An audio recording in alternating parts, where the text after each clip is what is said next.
Namaste and welcome to Relearn with Anahata. This is a podcast on mindset and wellness. Today we have a very special guest with us. She is a clinical nutritionist and a dietitian, and in this episode, she really breaks down why it is important for us to pay attention to the food that we eat and how we can take our own health in our hands. Welcome, Prachi Shah. Welcome to the podcast. Thank you so much. You're actually our first guest, so you're our lucky charm, I think, in a way. Hopefully. So I think we've spoken on the phone before, and like I've told you, I really admire your work. I love that you take such a holistic approach to health, and I think that is something that really empowers people. So I would like to know, before we start anything, I would like to know about your journey, right? So when you were younger, what was your relationship with food? How were you kind of consuming it and viewing it? Because I think that really matters. Correct. And how did that change to a point where you're here now, right? Being a nutritionist, Right. teaching people about the value of food. Right. So basically, when I talk about the days back in school, I was somebody who would just rely on only the comfort foods. Okay. I would not get out of my comfort foods. I would not look at anything which would benefit my body, but I would only focus on taste. And I think kids are Yes. somebody, who would want to do that.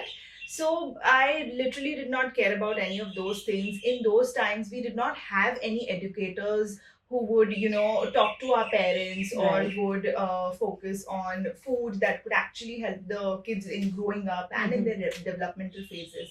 So I literally did not bother, and I would just eat anything and everything that I would like. And my staple, if I talk about right now, a lot of people would be surprised. My staple food was bread, cheese, and butter. That was the only thing that I would look forward to. But as and when I grew up in my teens, I would see a lot of my friends excelling on sports day. They would perform so well, and I would lag in terms of being fit. On most of the sunny days, I would not be able to, stand on the field, and I would,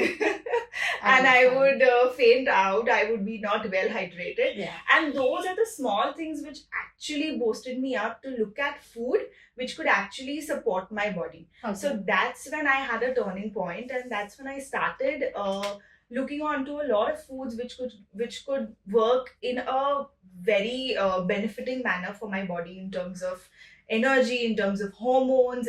In my teenage years, hormones were something which was very, very important, and nobody at that time would understand it. So that's when it was a small turning point, and I was like, let me just try what will happen. And I don't- max to max, what could go wrong? Yeah, and I don't think people were even talking about hormones Not- at the time. Yeah, not at all. And it's so fortunate that teenagers know about hormones now, so that gives me a very good feeling about it.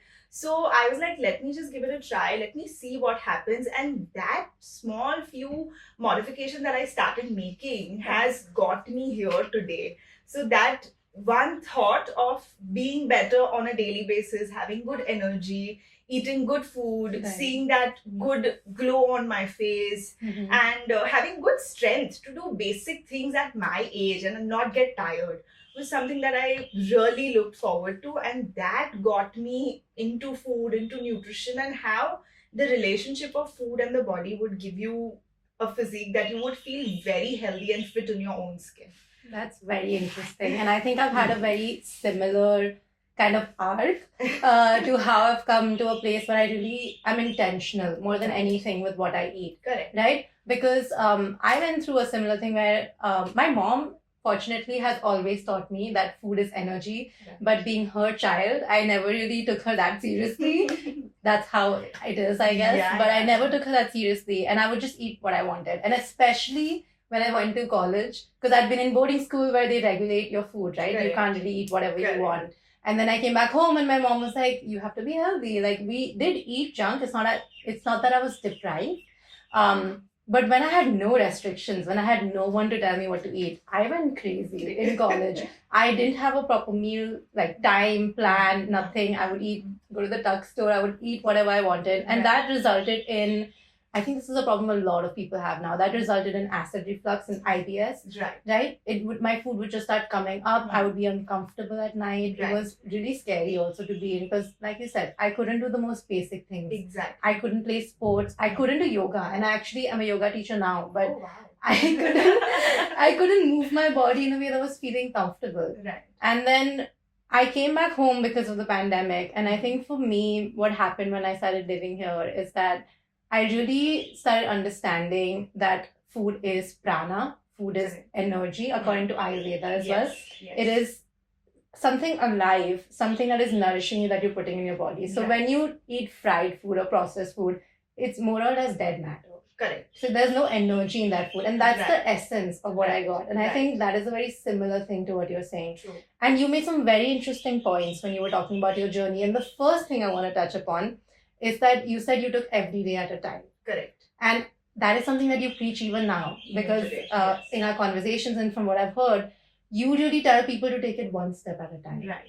So how did you come about that? Was it through your own experience? And how important is that philosophy going forward with the people that you counsel? Correct. So when it comes to food and food behavior and how our mind perceives food in terms of taste and nutrition separately, Right. Human behavior is very similar. So whenever I see any patient or any client come to me with any kind of metabolic syndrome or any imbalance, or be it just a basic unhealthy lifestyle, I Mhm. would put myself into their shoes, because it was me who actually experienced all of these things and started to make these changes. Right. So for me, it was not a day or a two or just a month that would bring me all to, like, would have a great journey till today. And even today, I'm still working on a lot of things which would give me benefits. Mhm. So I started off with a step in a day. I would make sure that, today, if I'm focusing on drinking more water, then that is something that I would just focus for today. Then tomorrow it could be water plus something else, which Right. would, add up to the benefits that my body would require. So when I preach the same thing to my clients or to people who come to me for consultations, it becomes very easy for them to sink things one thing at a time or one step at a time. If I throw hundreds of things, it's similar to, Overwhelming. it's going to be very overwhelming. It's like a kid in first grade. If you give them, if you give the kid like hundreds of subjects at one time, it's not easy for the kid to take it up. So it's the same thing with any adult also. So going with a one step at a time approach, it becomes very easy for the Mhm. person to soak it in at firstly. Right. Secondly, with so much of westernization in the diet, in lifestyle, in terms of sedentary lifestyles, inactivity, all of these things, to remove it out of somebody's brain or mind, it takes a lot of time for me also. Yes. So I do not want to just stock up so many things on the person and to just ask them to totally stop this or totally add this to the diet and you have to do this. So it's like a very flexible, non-restrictive approach, Right. wherein the person who would want to do it, like, it becomes very easy for them to Mhm. understand.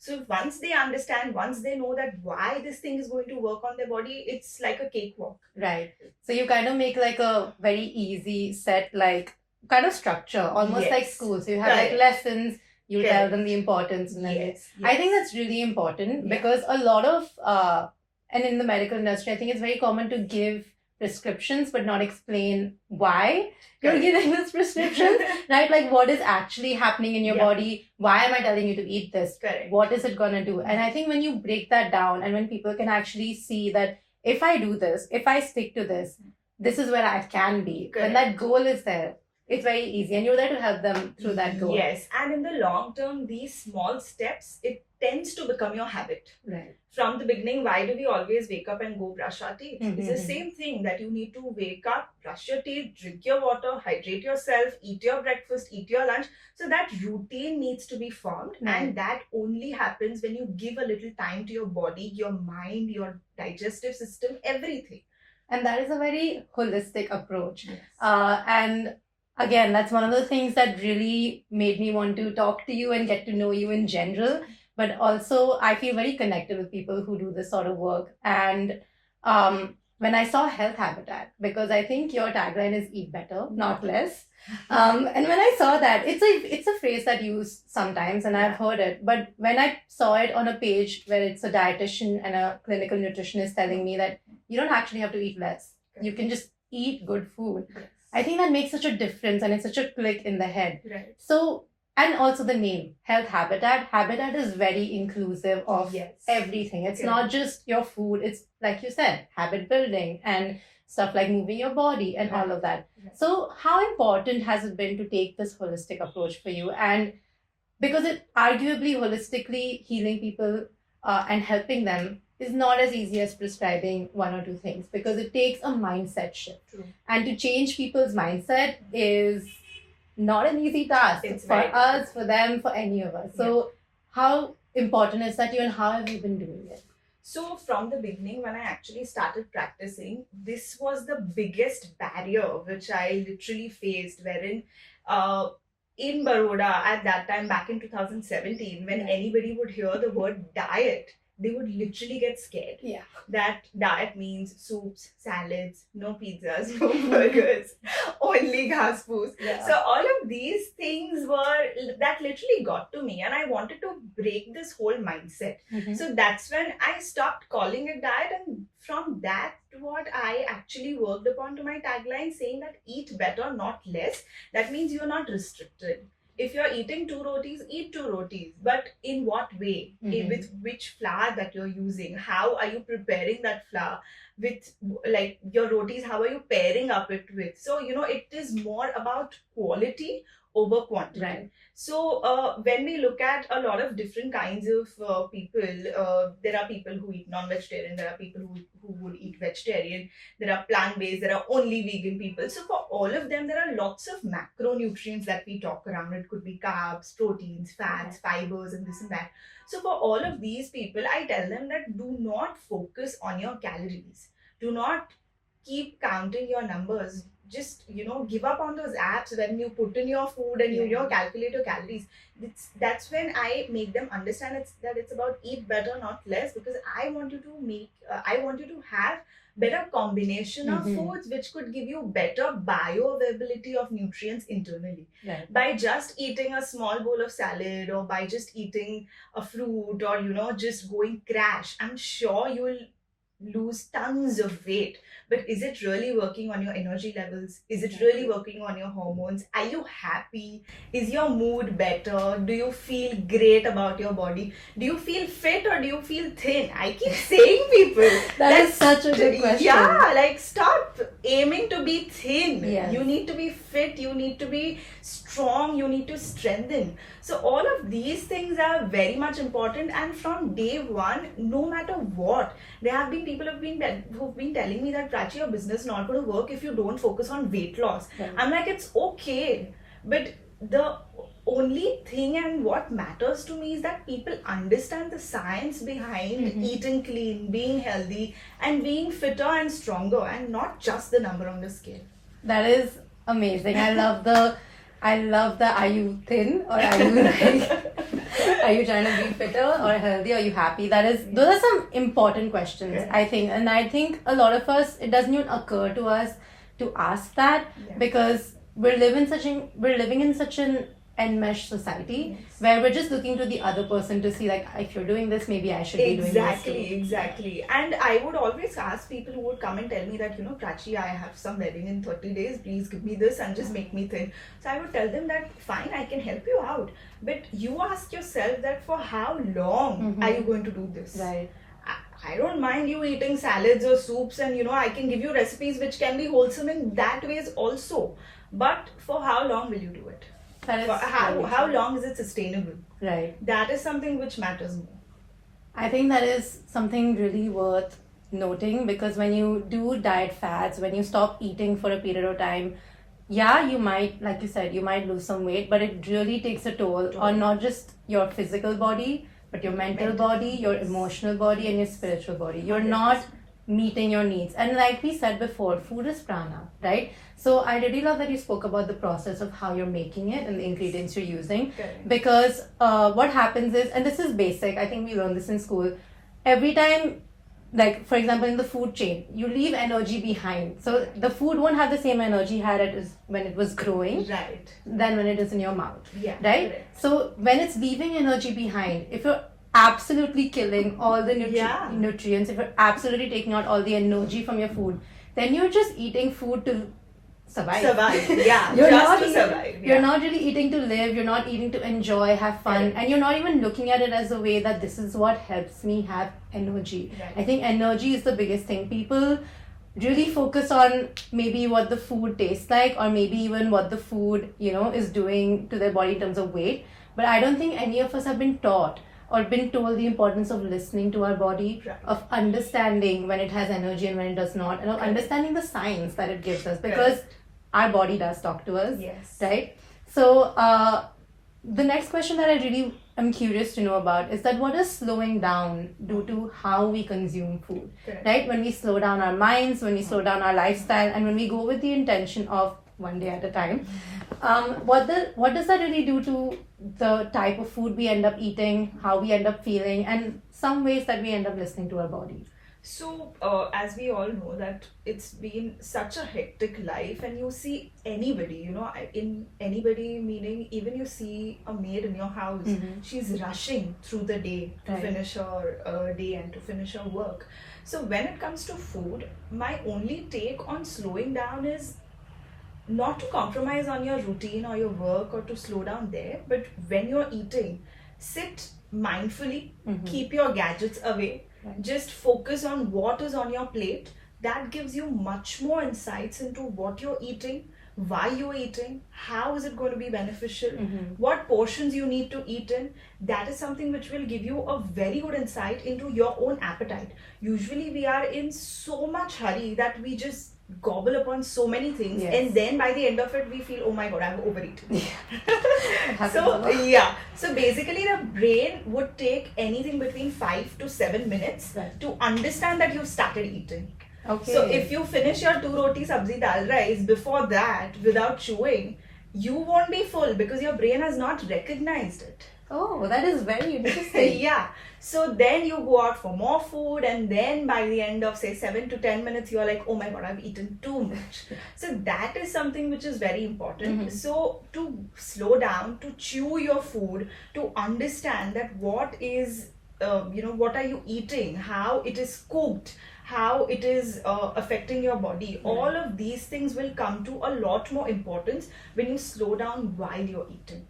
Yeah, I think that is really good information, not just because I think most people will focus on the fact that if I'm slowing down, it means I have to do a 360-degree slowdown. That's what I've been thinking too Yeah. for a long time. I won't lie. Because even though I think that is important as well. yeah, In a lifestyle that we are living in, it is a must that we slow down, because I think that is going to give a lot of different imbalances in the body which we might not realize right now. Yeah, definitely. I think slowing down, I've slowed down a lot after COVID. I think a lot of people have. But I took that time to actually reflect on how I was living. And when I slowed down, I started getting insights. Correct. It was like downloads from wherever they come from, right? Yeah. I started getting insights into, Lavanya, maybe this is why you have migraines. Right. You know what? Maybe this is why you don't have as much energy when you wake up. Right. And I started changing small things kind of in my routine and stuff like that. And through that process of slowing down, through that process of, even if it was just once a day, right? Like you said, it doesn't have to be overwhelming. If you're sitting to eat, if that is where you start slowing down, that is a good first step. Yes, 100%. It is a good first step, because it's everything. If you're new at something, if you're trying to rewire your brain, if you're changing your lifestyle, it's overwhelming. And it has to be one day at a time. Otherwise, you're never gonna. The task is gonna be so much that you're never gonna feel like doing it. Correct. Right? So when you're in the process of slowing down, I kind of started understanding that I have way more control over my health than I thought I did, because all my life, and we see diseases everywhere, right? Like my mom has had cancer, I think twice. My dad has been ill, some lifestyle disease or the other has come up. And around me also people are growing old, even people my age, they suffer with PCOS. Yes, it's become such a big phenomenon right now, and a lot of people are going through it, and it's a real issue. It's a lifestyle issue, and it's a real issue that people, fine, it's a lifestyle issue, people know that. They really don't know what type of lifestyle causes it and why it's happening. And I think a lot of that is because the health industry is enshrouded in this mystery of like, okay, you have this disease and diseases are part of life. It's not really in our control. We can help you live with the disease. Correct. To some extent solve it. Right. But other than that, this is how it is. Correct. And when I started slowing down, I was like, no, I refuse to believe that. Because I'm here and just waking up in the morning and doing like 5 minutes of stretching, I don't feel that migraine anymore. Mm-hmm. So if you're telling me that there's no solution, I don't believe you anymore. Correct. Right? Correct. So in what ways, through your practice, I'm sure you've seen people realize they can take their health in their hands, right? Right. In what ways does taking your health in your hand, A, empower you, and B, what are some ways we can do that? Correct. Right? So number one is, if at all there is any kind of disorder or any kind of illness, or be it just say 5 kgs up on the weighing scale, or if you're feeling unfit, if your clothes are not fitting you and you feel that your energy levels are low or something like that, number one is to accept it. Acceptance has become very difficult. People with crazy illnesses would say, no, it's all okay, I'm taking medicines, I'm managing it. That is true. So that is something that first you need to accept your body, that this is what it is. If you do not accept it, how are you going to start a journey wherein you are going to improve on it? Right. So number one is acceptance. Number two is to make sure that whoever you are consulting, or whoever you are going to go and talk to about your illnesses or something, they need to be qualified professionals. It is very, very important, because today there are people who would have gone through their journeys and they would start professing it. But what would have worked for them might not work for you. Each and every body in this universe is totally different and wired differently. So what would work for me might not work for my mother, even though I have her genes. Right. So all body types are different. So that is a must.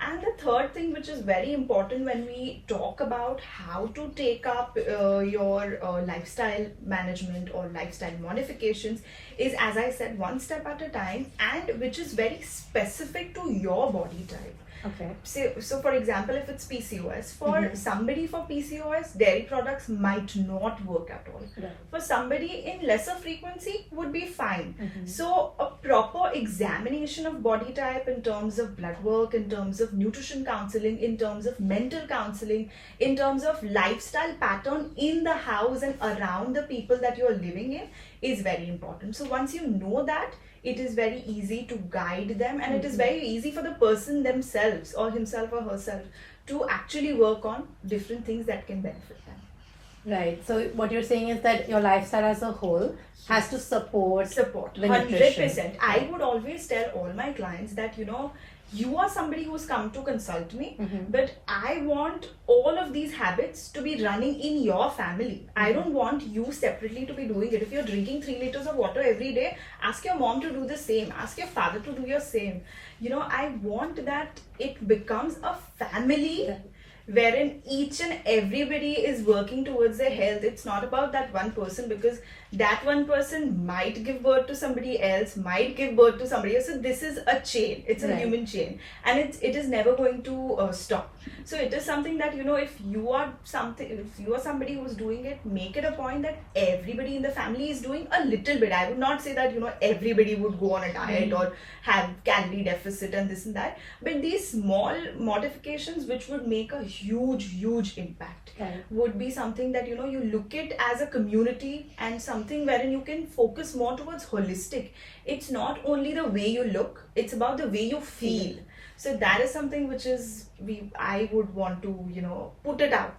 Yeah, that is something that is also very important to put out, because like you said, the way we're living right now, right, we're so focused on appearances because so many people can see us. There's social media, which means like literally thousands of people have an insight into how you look, maybe not how you feel. And how you feel is so personal that you kind of put it at the end. Yeah. So when you bring that to the forefront, you can actually start living. That's when you start taking your health in your hands. I think that is also what you're getting at. And I completely agree with you, because when I started really listening to how my body's feeling, how my mind is feeling, I found random and very innovative ways that I feel good. Like, for example, if I'm really struggling and having like an anxious day, I video myself, and I didn't know it could be soothing, because like it sounds very weird and it sounds like maybe she's crazy, she's just talking to the camera in front of her, and I understand it, because I have had people walk in on me and they're like, what are you doing?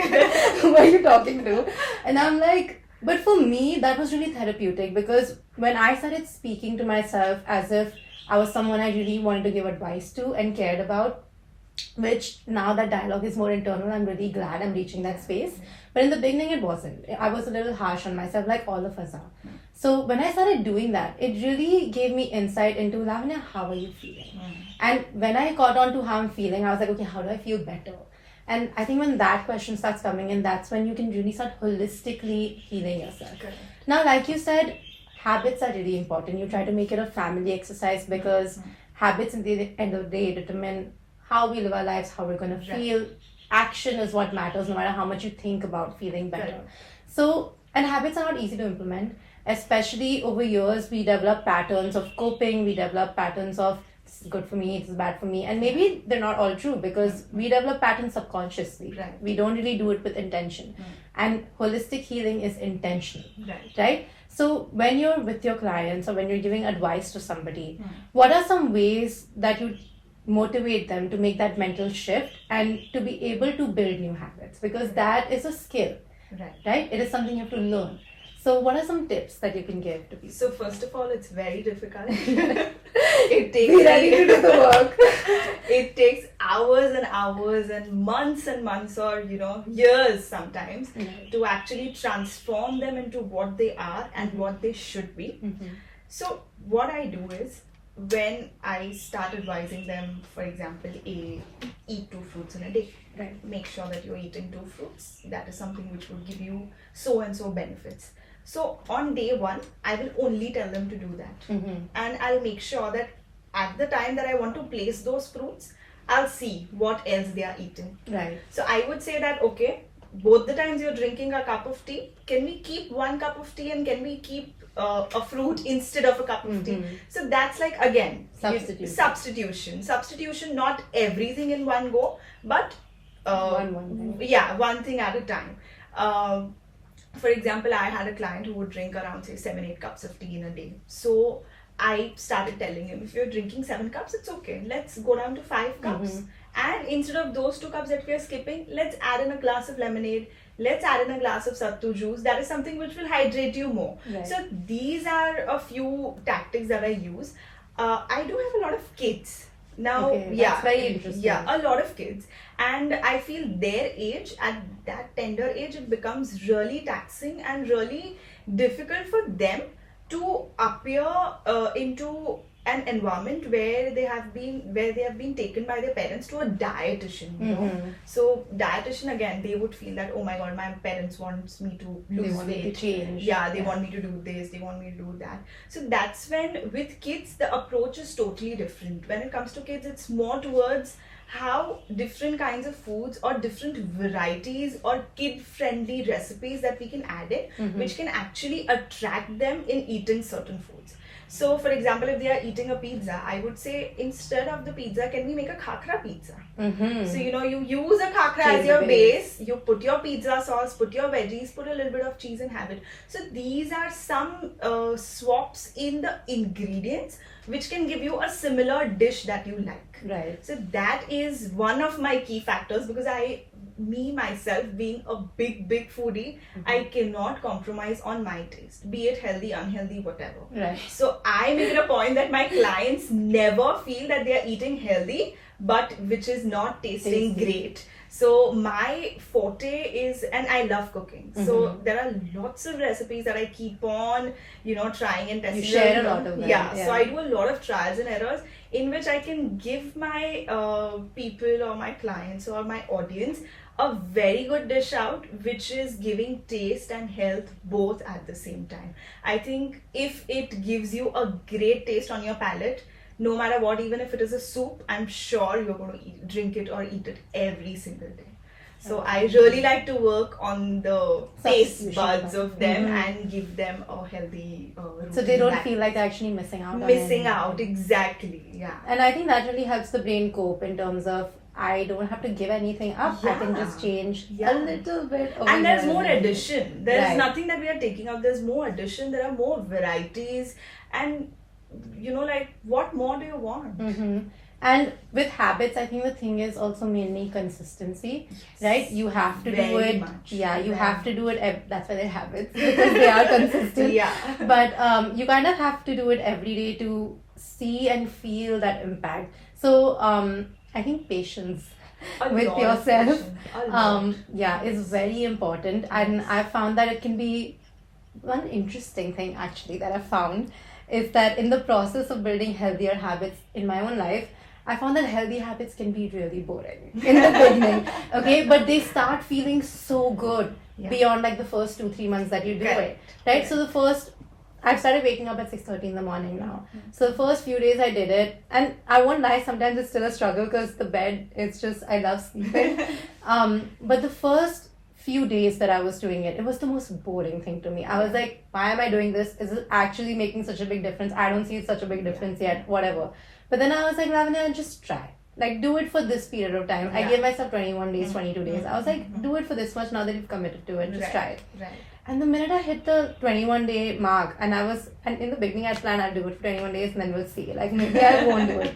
But when I hit that 21-day mark, in those 21 days, I was less anxious because I had more time to myself in the morning. That was a game changer because before I would wake up and rush into meeting people or like rush into my day because I had so much to do. And that would lead to bad eating because I wouldn't plan my meals. I'm still not very good at that, I'll be very honest. But I'm very blessed to have a mother who's very hands-on and helps me out in this situation, right? So, but I still would just eat whatever was available to me because I was thinking out of hunger. I wasn't really thinking out of what is good for me. Correct. And more than that, I think building habits can be tedious and it can feel like you're a little bit of an imposter at the time because that is not how you usually behave. But like you said, the phenomenal results that you get at the end of it, it just makes you a more, I think, authentic is the word. And as you said that, at least 21 days, any body type would take at least 2 to 3 weeks to set into any kind of routine. I always tell my clients that, if you've come to me to say, you have some hormonal changes, it has not happened overnight, right? You've gone through a certain phase, you've done a certain things to your body, there have been a lot of imbalance in your eating pattern, that has brought you here. So give your body a little time for it to get, reset itself or reverse or whatever the word you call it. So you need to be very patient. Your body is going to give you superb results and magical results only when you are patient. And when you respect it. 100%. So you need to be patient. You need to work on your body and let it do its own work. It is 100% going to, sync with you at some point. And that will only happen when you are consistently working on it. That is very interesting. You use the word sync and I love that. That is going to be a great takeaway from this because a lot of us are living out of sync. Our minds are not really focused on where our body is. And when that happens, it's very detrimental, not just to your health, but also to you live your life kind of unintentionally at a certain point. So when you're in sync, I think that is really important. And I'm really glad you said that. Talking about being in sync, we spoke about something earlier on the phone. We spoke about the gut-brain axis. And this is something you're very interested in and something I've recently gotten very interested in. So I work with Anahata, right? And we have this product called Nabhira. So my mom, when she made this product, it's a navel oil, right? And it has all of these like ingredients that are really good for your belly, that help the microbiome in that. So when she was making the oil, I was like, why are you making a skincare product for my belly button? I was just like, Mom, what's the deal? Because is this gonna help me? What's happening? And she was like, our shastras, Indic philosophy kind of says that the gut is actually not your second brain, it is an extension. It is Correct. actually one of the main parts of Right. your nervous system. Correct. Right? And she mentioned that it has whatever thousands of nerve endings, Yes. it produces a lot of serotonin and regulates our body. True. And food is primal in taking care of your gut. Yes. Right? So, what are some things that you really want people to know about the gut brain connection? Right. And what are some ways that they can start paying more attention to their gut health? Because it's a fad now. A lot of Yes. people talk about it, Mhm. and there's a lot of information that maybe is not the best. Correct. So, we would love to hear from you about that. So when we talk about gut health, we talk about the gut microbiome. So that's the bacteria that are living in our gut. Right. Now there are three types of bacteria. One is the good bacteria, which are really good for you, obviously. Then there is bad bacteria, which also are there, and we do need a little bit of their existence to balance out the gut microbiome. And then there are neutral bacteria, which Okay. can balance out the both. So the whole ideology about having a better gut health is to always have a bigger population of good bacteria over the bad ones. Got it. That's when we are more working towards better digestion, taking care of any of the smallest or the biggest gut issues. It could be as silly as acidity, or Right. it could be like a small acid reflux that you would feel after eating a spicy Acid reflux, one of the worst things to ever happen. yeah, so and to as complex as IBS, Crohn's disease, IBD, anything. So it is very important to have a balance between these bacteria. That is number one. Now talking about gut and brain axis, as you said, your gut is the extension to your brain, and it is very, very important to keep both of them together, because anything and every action, thought, food, any emotion, any kind of stressful situation, both of these two important focuses of body are going to work together. Right. I'll give you a basic example that if you're going for an exam, or today, just before the podcast, I was very nervous to talk about this as it's my first time and I've never done this. I had this butterfly feeling in my tummy. Yes. So when you are anxious, when you are nervous, and there's a lot of things going around in your brain, it will give you a signal from your gut.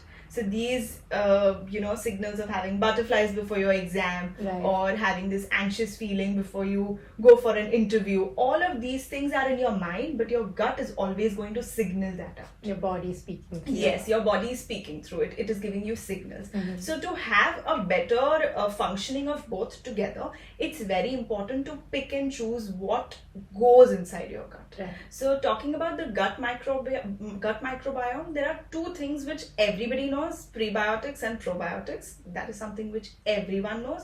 But Can we break that down a bit? yes, Yeah. yes. So the terms are very familiar, but I don't know if people know about No it. idea. So again, probiotics are live bacteria which we Okay. eat. It could be anything fermented. It could be, say, sauerkraut.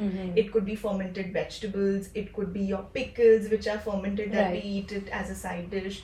It could be white makhan that we use on the rotis or rotlas. So all of these things which are more fermented, buttermilk, olive curd, all of these things, they are all live bacteria, Right. and they are known as probiotics. Right. So when you have them, it is going to increase the good bacteria population, which is what we want. Yes. And when we talk about prebiotics are basic plant-based foods which are not live bacteria, but those foods, when we eat it, that becomes the food for the bacteria which is inside the tongue. Oh. So the bacteria inside also need to thrive, right? Very interesting. So these are the foods which can, wherein the bacteria can eat upon and live longer and give you a better gut health.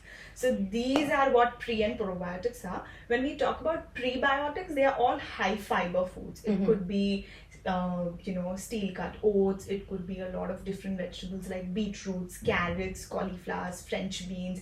It could be a lot of whole grains. It could be your rajma, your Right. chickpeas, your different kinds of dals. All of these things are rich in your macros, which we all know that dals are protein rich, pulses are this and that. But all of these have very good fiber content, which actually a lot of people do not know. And those fibers can work as a prebiotic for the bacteria internally. So it's not only that we need to increase the good bacteria, but they also need certain amount of food to Right. thrive. So those are the prebiotics. So that is something that we need to start inculcating in the diets so that it can help you, get better gut health. And third thing, which is very, very important about gut and brain axis, is to have a very good and a peaceful mental health. No matter whatever you eat, no matter how healthy you are, no matter how much ever exercise you are doing, you won't be fit and healthy if your brain is not at peace. With anything and everything that you eat, it is not going to get well digested if you are very stressed. If you're not mindful about what you're eating, if you do not slow down while you eat, which we just talked about, that just out of a meeting you just gobble upon your bowl of salad or whatever and you don't even know what you've eaten, you have not chewed it well. All of these acts or all of these things that we keep on doing in our fast life, we do not give out good amount of time to the food, which is actually making us live longer and giving us better health. So to have a very good mental peace, a mental balance, not only for yourself but with people you are living around. So that is very important. No matter whatever you're doing to fit into that jeans or look, you have those cuts on your abs or anything, but if you're not mentally fit, if you're not mentally peaceful, none of these things, you might look great, you might look up, you're superb, but your gut health is not going to work. There are lots and lots of people who have issues with IBS. IBS is something, irritable bowel syndrome. It is something which is upcoming in India. There are not a lot of people who know that they have it because we do not have enough research on how to evaluate that you have IBS or not. And that is one of the examples that I would like to share, that for that, not only food but 80% of your focus is on your gut and your brain axis. If you're more stressed, you might have flare-ups on your symptoms. If you are more, occupied into something and not very much focused on your food, you might have different kind of flare-ups. A lot of social things which might not, suit you in your nature or your mindset, it gives you a lot of flare-ups. So having a very good mental balance will always be a complementary thing on your digestive system. And I think that's when, like we said, that's when authenticity really steps in. And I love that you brought up the fact that your mind has to be stable, because I've never really heard anybody in the dietitian, nutritionist space give that much focus to your mental health. And we all know it's important. I think that at this point people know to some degree that how you're mentally feeling has a great impact on how you live your life in general. But I think what people don't realize is that how you feel mentally is not just about how you're feeling. It's also about how your body is functioning. It's also about the hormones that it's releasing. Because if you're stressed out, if you're upset, if you're not being true to what you want and who you are, your body's gonna believe that you are in a bad position, and your body's gonna behave that way. And I think that is something that is very important, and I'm really glad that you touched upon that. Now, moving forward from this, right? Like you said before also, and even to heal your gut and kind of, I'll also say that when you start healing your gut, your mental health also starts improving, right? That connection is a two-way street. It's not a one-way street. I don't think anything in our body is a one-way street. It's so interconnected and so complex that it's impossible to just take one thing and isolate it and be like, I can heal you if I just heal this one organ in your body. I don't think that's possible. So I think with all of that, what it really comes down to is your habits and also how you are eating. And now, even if you don't have the means to go to a nutritionist, or even if you can't continue that practice for long, or whatever it is, at some point you're going to have to live by yourself and do it on your own. 100%. So I would like you to share a few things that in our kitchens, in our daily lives, we can do to kind of incorporate this. Because from what I know and have learned, is that especially as Indians, our culture has kind of promoted health. Yes. Inherently in our 100%. food, Yeah. in how we cook, in how we whatever it is. So, and I think we're forgetting those things. Yeah. Increasingly, because now we order stuff that comes in plastic, which is Yes. you know that food is getting heated in the plastic Plastic. container, and what that does to our food we don't know, Yeah. because we don't really think about it. So what are some ways that from our kitchen in our lives we can make a few changes that positively impact our health and overall in compound interest, have a great impact? So number one is cooking methods. I would say, like till date, I would not say till date, but few years back when I would look into my own kitchen, I would see my cook making a mixed vegetable sabji by boiling all the vegetables, and that would totally drain out each and every nutrient out of it. So that's when comes in a lot of cooking methods. If you are, for example, if you're making say palak ka sabzi, there's no need to fully boil the palak and then cook it for hours and hours for it to taste great. There are lots of other techniques, for example blanching. That is something which can give you a very good pigmentation retention of the vegetable and can also cook your vegetable very well so that it's not kacha. Right. So cooking methods are something that we need to start putting a lot of importance to, or putting a lot of focus, because it's not only about eating your breakfast, lunch and dinner and getting done with the day. By eating those, what are you getting? What are the things which are benefiting you? If you do not cook it well, it is of no use. You're just dumping inside your body and you're taking it out. That's it. So cooking methods is number one. Number two, when we look into our own kitchen, utensils are something that we need to start looking upon. We have, in this fast life, we have shifted to having non-sticks, and that's when we don't have to use a lot of oil and things like that. But a lot of utensils that we can use even in today's life to get you good food, to get you good health, and not give you side effects of any other chemical or component which is put into these new age utensils. So number one, iron cast vessels, we all know about it. That is something which works really well. There are these earthen pots wherein we can store water, matka that we talk about. We can have earthen vessels in which we can cook our foods. I recently did a post on Instagram about it, and people were really that, this has opened our eyes. It resonated with them. It resonated with them, and there are so many different benefits that you get out of it. Your pH gets well set in the body. It gives you a lot of different micronutrients like potassium, magnesium. Because it contains that. Yes, exactly. And it gets you back into your own culture, where it actually can work with the body type you have. You have an Indian body, and you can't go and use something which has just come out from America and it's very fancy. Because the environment is different. Exactly. So you need to do things which actually suits your body type and where you have grown. Right. So utensils are something that we need to look back around. And third thing, when we look into our households, is all our Indian masalas. Since COVID, I'm sure people have hoarded on it, making kadas and whatnot. But it is very important to know that what quantity is beneficial, what combinations are beneficial. Just drinking haldi pani is not effective when you do not pair it up with black pepper. Because that's when your haldi absorption gets much better in the body. So just drinking haldi water to increase your immunity is not the thing. So all these Indian masalas are something which are very beneficial, but the role and the quantity and the pairing of it becomes very important when we look at health benefits. And all of these spices will always come out much better in terms of benefits when it is mixed with any kind of fat. So when we do the tadka, it is much more beneficial than just drinking the haldi water.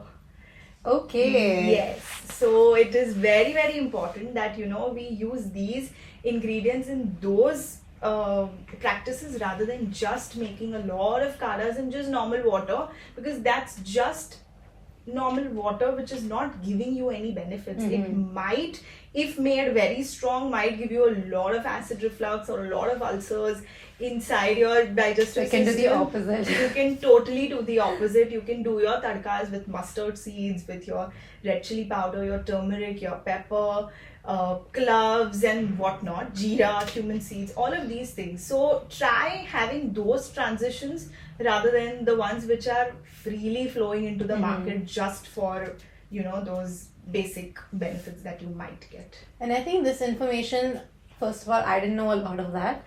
And this information is so not there. Yeah. Like when I go anywhere, like when I read a book, when I go to social media, I have to sort through so much noise. Yes, so many yes. people who, like you said, maybe just have a personal experience and are sharing it to find out what actually works. And I think a lot of people end up in a position where they compromise their health because they just blindly accept that what someone is saying may be true. Correct. So, like you said, it's important that people like you who are certified, and that's why I love what you do, because not only are you a certified clinical nutritionist and dietitian, you are willing to put that information out there for free for people to kind of just go on your social media and be like, this information can help you. I know it can. So I'm going to just put it here, even if you can't come to me. And I think that is something that I really connected with what you do. And that's something that really helped me, because I did see a post about the earthen pots and it made me so nostalgic, and it made me so happy in my heart,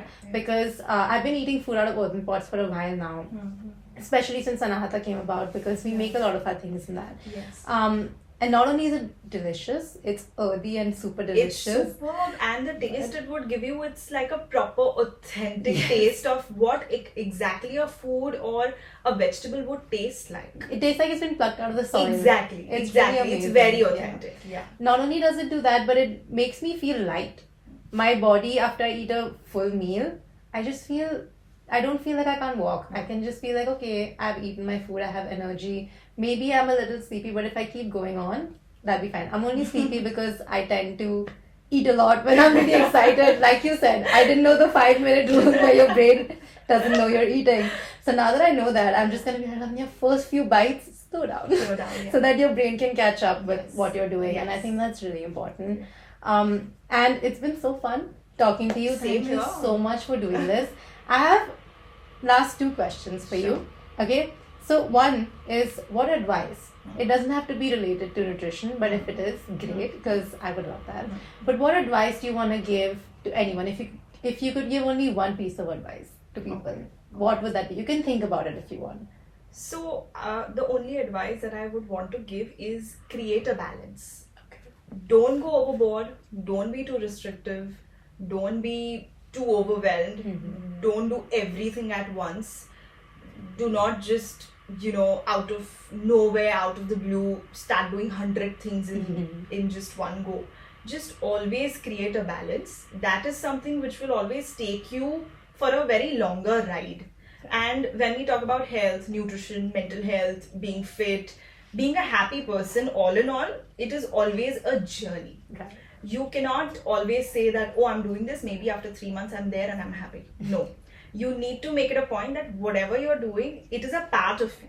It stays with you till the last day of your life. It is going to stay with you. So always make it a point that you are creating a balance of everything that you like and you dislike, because you are not always going to get greatest things in life, neither you will always be deprived of it. So to balance it out in terms of emotions, in terms of food, in terms of fitness, in terms of all in all, your nature, everything, a balance is a must. So, I think that's really great advice.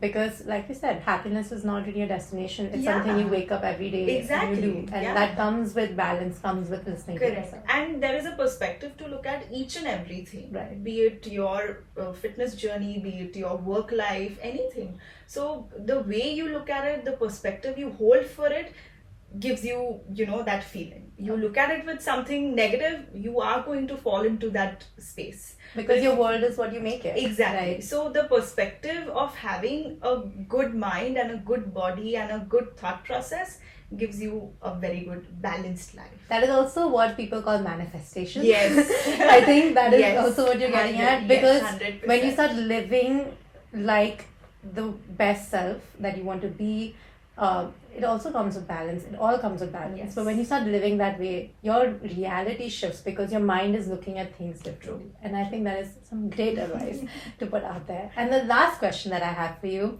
is, recommend a book.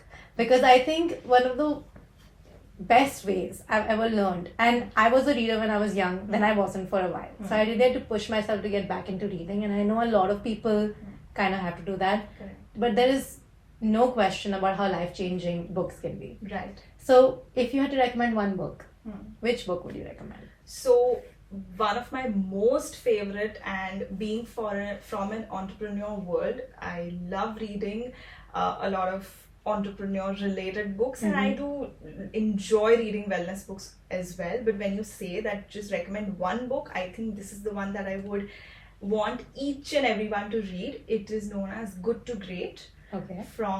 It's by Jim Collins, and it is basically a book on 100 companies that went from good to great and have been doing great exponentially.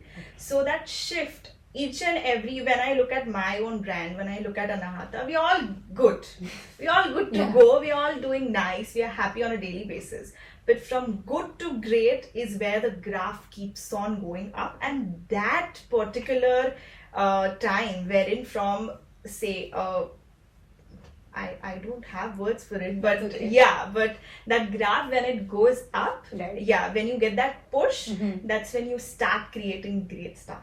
So that book has a lot of insights into it, and not only in my work, but it has given me a lot of insights on my own behavior, how to be a good entrepreneur, how to be a good person when you are in some kind of an organization, how to make different people around you focused on the good parts and the positive things of running an organization. So it's not, and when I say organization, it's not only office, it could be the house, it could be any place wherein there are some group of people, when there are some group of people together. So it has a lot of great insights, and that is one book that I totally swear by. That is amazing. I'm definitely going to check that out. And I love what you said, because your work at the end of the day is really a reflection of who you are. Yes. Right? And the part 2 of that book is Built to Last. Oh, there's 2 parts of Yes. it. So when you are shifting from good to great, you need to last at that particular... How do you make it sustainable? Yes. So all of this is like a reflection of how I work and how I've been, advising people also, that how you keep improving on a daily basis, but how to stay on it and be and have a better sustainable lifestyle. So that's what both of these books are, preaching. Yeah, and I think from that, this is the last thing I'm going to say, but I think from that, what really comes to my mind is that it takes the same amount of energy to make bad habits than it takes to make good habits. You may be not realizing how much energy is going into the bad habits because they're more like you're used to them. But I think books like these really inspire people to be like, okay, if I'm taking the same energy and if I can be this kind of person, then let's do it. And I think that is the power of reading something that's written down. And it keeps you going. Thank you so much, Prachi, for being here. It's been such a pleasure. I can't tell you. It's been such an honor to talk to you. And I've learned so much in this interview. I had no idea. And I've learned so much from you. So thank you so much for being here. Thank you. And I had a very, very good time speaking out my heart to literally put out to the audience that it's really important to understand whatever questions that you had curated for me, because it's all of those are something that reaches to the core of the person's mind and their gut also. So straight to your gut. So it was a really, really good session, because I could give out a lot of knowledge that I might not be able to give out in those short reels that I give out. But I had a great time. That is the intention with this podcast, and I hope that all of you really took that away. And I hope you had just a great time listening to us and you learned something. If you enjoyed this conversation, please leave us a comment and rating. That really helps podcasts like ours.